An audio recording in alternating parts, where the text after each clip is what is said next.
When planning a Shibari session, it's important to remember that there is more to it than just planning your knots and your ties. Taking your environment into account is key for a successful Shibari session. So before we begin this lesson, just a friendly reminder that even though Shibari can be fun, there is always risk. You're going to want to have some safety shears close by in case of an emergency.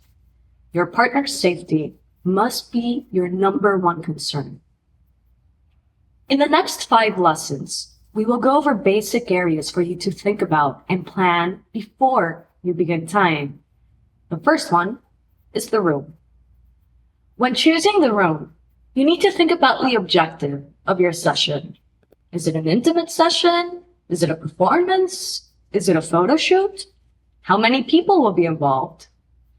If it's going to be a performance, well, think about where the person tying and where the person being tied will be and where the audience is going to sit. If it's a photo shoot, think about the space where you will mount your lights and camera. If the objective of the session is more intimate, you will want to think about the bed. Do you have bedposts that can work as anchors for your ties? Do you need mounts of any kind? So you're going to want a queen or a king-sized bed, so everyone involved in the session can fit comfortably.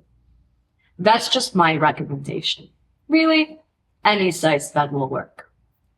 When thinking about the room, one of the first things that must come to mind is privacy. So make sure you can lock the door and that you will not be disturbed during the session. Because there is nothing more awkward than having a random walk-in while you're tying or being tied. The room is supposed to be a safe environment where you feel comfortable and where you will be sharing a very intimate experience with your partner. Consider the lighting of the room as well.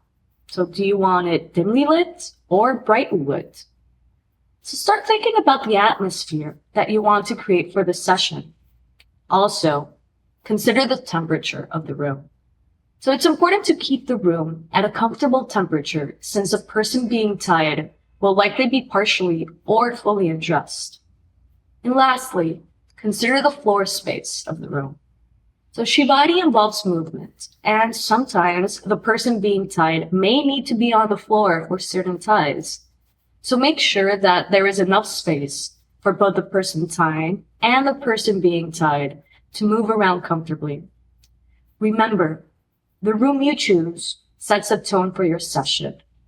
So take your time and choose a space where you feel comfortable and can create a safe and enjoyable experience for both you and your partner.